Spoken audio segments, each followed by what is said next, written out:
Hello, everyone. My name is Kyle Davison Bear. Welcome back to Hope You're Curious.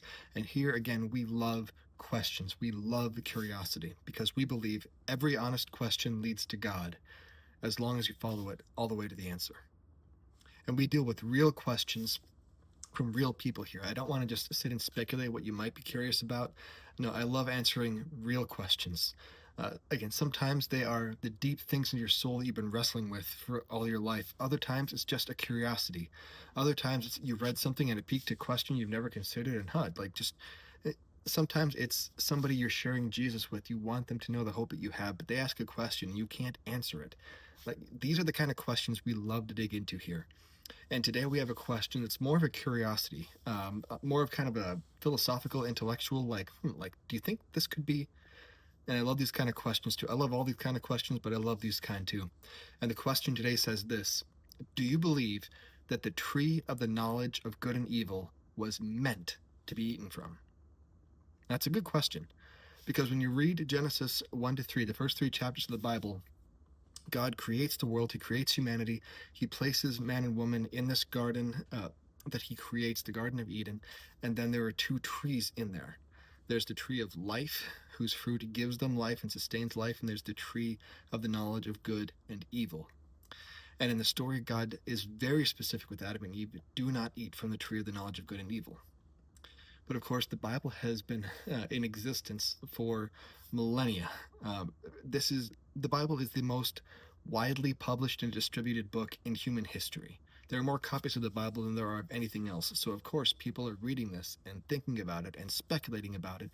And this is a really interesting thing to speculate about. And so some people see that tree of the knowledge of good and evil and they wonder, were Adam and Eve supposed to eat from it? Like, sure, God said don't eat from it now, but would they get to a time when they were supposed to eat from it? Because the question continues. I only read the first part of it. The second part of it says this: do you feel that perhaps a certain time would have to pass, where Adam and Eve are gaining experience as sinners before God would allow the tree to be eaten from?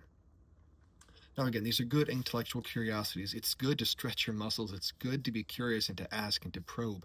Like, we don't shame you for asking questions here. We welcome it. So let's dive into this.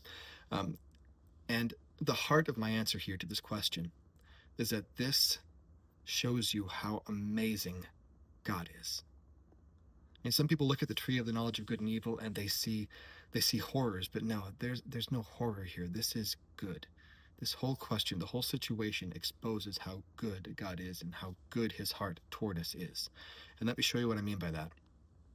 And like I said, some people speculate about the tree of the knowledge of good and evil, and they speculate that this is cruel of God because here's something right in their garden, something do they pass by it every day? How close to it? We don't know, but it's there. They have access to it, and as soon as they get access to it, God punishes them. If you haven't read the story before, it's very simple. Adam and Eve are in the garden. God's created this amazing paradise for them.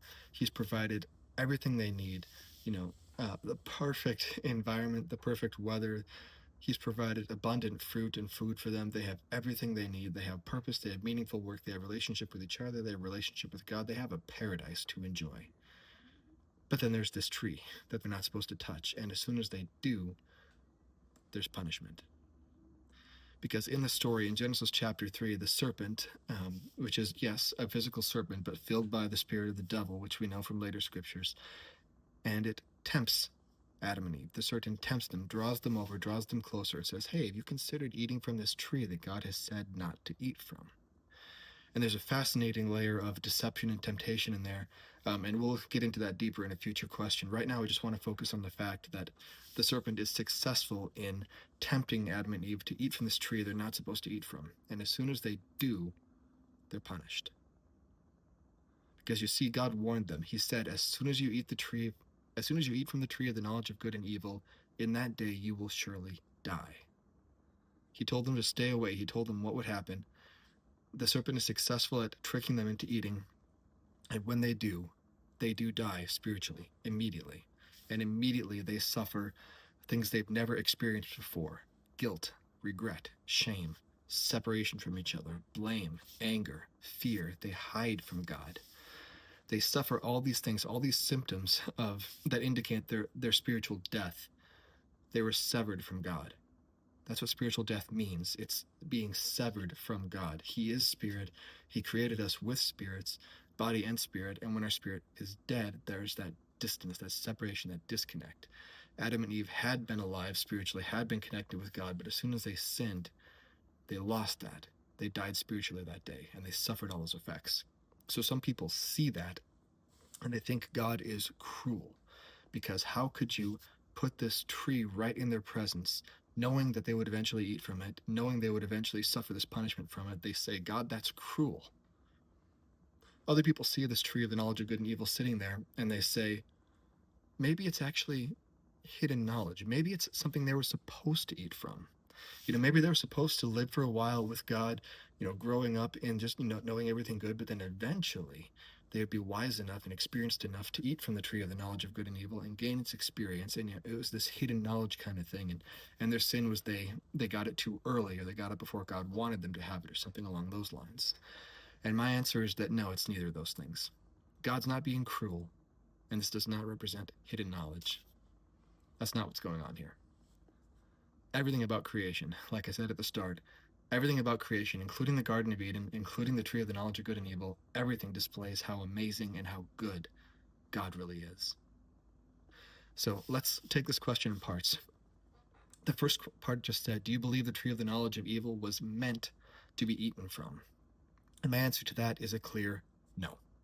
Not at all. Not ever. It was not secretly meant to be in their future. No, it's just no. It was not meant to be eaten from, ever. God is very clear when he tells them this. Let's just look exactly at what God says here. You may surely eat of every tree of the garden, but of the tree of the knowledge of good and evil you shall not eat. For in the day that you eat of it, you shall surely die. That's a very clear warning. It's a very clear prohibition. God is not wishy-washy about this. There's no wiggle room. It's no. Do not eat from this. If you do, you will die. So God's clear. There's no need to eat from the tree of the knowledge of good and evil. He's provided them with abundant food. He's provided them with everything they could possibly ever want. They are in paradise. They are good. They do not need to eat from that tree. God also drew a very clear boundary line to protect his children. He's given them every reason to trust him. Everything good they have comes directly from his hand. He has told them exactly what to do and what not to do. Everything they trust about him, every conversation they have with him is good. Everything that comes from his hand is good. There's no need to cross this boundary. He drew a very clear boundary and showed them very clearly on this side of the boundary is good. They have no reason to cross it. And then here's the part that a lot of people miss. Adam and Eve didn't want to eat from the tree of the knowledge of good and evil. And this is weird because when we think of sin, when we think of temptation, it's tempting. That's why we use the word. We think of sin as something we want to do, and we have to struggle, and we have to wrestle with it. And no, I don't want to do that, or I know I shouldn't do that, but I want to do it. And we think of that struggle. Adam and Eve didn't experience that. There's no part in the text where they're walking past the tree and Eve says, "Oh, I really want to eat from that," and Adam says, "No, we can't do that." They're not wrestling with it. They don't even seem to consider the tree until the serpent draws their attention to it. All right, so now let's look at part 2 of the question. Do you feel that perhaps a certain time would have to pass where Adam and Eve are gaining experience, where they're growing, they're learning, they're getting wiser, before God would allow the tree to be eaten from? Again, this is interesting speculation. There's no shame in asking this. Ask your questions. Be curious. This is good. But I think the answer to this question is pretty clear. The name of the tree tells you the answer. The tree of the knowledge of good and evil. Before eating from this tree, Adam and Eve knew only good. They didn't sin. They had no experience with sin. They had no experience with evil. They couldn't gain experience as sinners without eating from that tree. So no, there's no aspect to this where Adam and Eve were supposed to, learn as sinners before they would get to a point where they need to eat from the tree. They, like Adam and Eve, before eating from the tree, had just good. They were unspoiled. They were pure. Before eating from that tree, Adam and Eve had a thorough knowledge of everything good. Everything about their life was good. Their relationship with God was good. Their relationship with each other was good. Their environment was good. They were living in paradise. All the food they had, the work that they had to do, everything was good. When they ate from the tree, They took a pure knowledge of everything good and corrupted it into a knowledge of good and evil. It's like taking a cup of good, pure water, dumping out half the water and filling the other half with poison. You went from good, pure water to half water, half poison. This was not something they were supposed to do at one point to gain extra experience, to, ascend to a new level of knowledge. No, no, no. They already had everything good. They lost. They were corrupted. They were spoiled by eating this. I mean, think about everything that's good in life: love, joy, peace, unity, beauty, satisfaction, intimacy, purpose, destiny, provision, safety, knowledge, comfort, health. Adam and Eve had these in abundance. Everything good they had. But when they sinned, when they did what God said not to do, when they crossed that boundary line, they gained the knowledge of everything evil as well: division, blame, shame, guilt, accusation, lying, fear, corruption, sickness, pain, sadness, death. God wasn't waiting for a certain amount of time to pass before poisoning his children with evil things. That's not God's heart. God wanted to keep his children full of the knowledge of good, full of only good, good and good alone. And that's the end point that God restores humanity back to at the end of the book of Revelation. After this whole drama is complete and Jesus comes back and he restores the world, that's what we go back to: a world of good with God as its center. That's God's heart. That's what he created. That's what he restores us back to. Eating from the tree of the knowledge of good and evil had no benefit. It had no upside. It was not a secret amount of wisdom. It was not a secret test. It was not next level knowledge. There was nothing good about taking pure water and filling it with poison. Eating from the tree of the knowledge of evil, of the knowledge of good and evil rather, was a tragedy of the greatest magnitude. And yet, like I keep saying, all of this reveals how good God is. Because look at all the ways God could have done this differently. And look how each of them creates a worse situation than what Adam and Eve found themselves in. First, God could have given no warning and no boundaries. Adam and Eve could have just stumbled into the worst decision of their lives without having any knowledge of it. That would have been worse. Second, God could have given no choice. He could have created Adam and Eve to be like him, having minds, having wills, having creativity, but they never get to make a meaningful choice. They have the ability to analyze and think, but they never get to use it. They have incredible brains like him that can create and think and wonder and ponder, but they're never allowed to make a decision of their own. That's worse. That's intellectual slavery, ability with no opportunity to use it. Another way God could have done this is to give no mental ability to Adam and Eve. Just make them like animals. They exist, they walk around, they eat, they sleep, but they can't think. They can't reason, they can't create, they can't analyze, they don't have wills of their own. That would be like a zoo. God creating a zoo of animals, but not children, not people in his image. Another way God could have done this is that he could have stopped Adam and Eve, forcing their hand away from the tree. They're reaching up to take the fruit, and God just pushes their hand back. But what does that do? That violates their authority. It violates their autonomy. It violates their ability to make a choice. Anytime they go to do something wrong, like, no, they're stopped. They can't do it. And again, that goes right back to intellectual slavery. They have the ability to make choices, but they can't use it. They can't actually make a choice. That's not good. Fifth, God could have abandoned Adam and Eve after they ate. He could have just said, well, you sinned, you messed up, I'm done with you, bye. But that's not what God did, is it? Because, in Genesis chapter 3, they sin and they experience the spiritual death, but then what happens in Genesis 4? A lot of people forget this. They stop at the end of chapter 3, but keep reading. In Genesis chapter 4, God is still with Adam and Eve. Adam and Eve got kicked out of the Garden of Eden. Sure, they got kicked out of paradise, but they didn't get kicked away from God. He's still in their life. They're still having regular conversations with him. Their children are still having regular conversations with God. Their children love God. The quarrel that their children, their two sons, get into is over worshiping God. God didn't abandon them. Sure, they fell, they made a mistake, they sinned, and God stuck with them. Why? Because he loves them. You see, this whole part, like the heart of God's goodness that I keep coming back to, God wanted children. He didn't want animals who can't think. He didn't want, a creation full of just mindless robots, stumbling around only following programming. God wanted children. It's why Genesis 1 says God made us in his image, male and female, all of us made in the image of God. Just in the same way that a baby is made in the image of its parents, God made us to be like him. He wanted kids.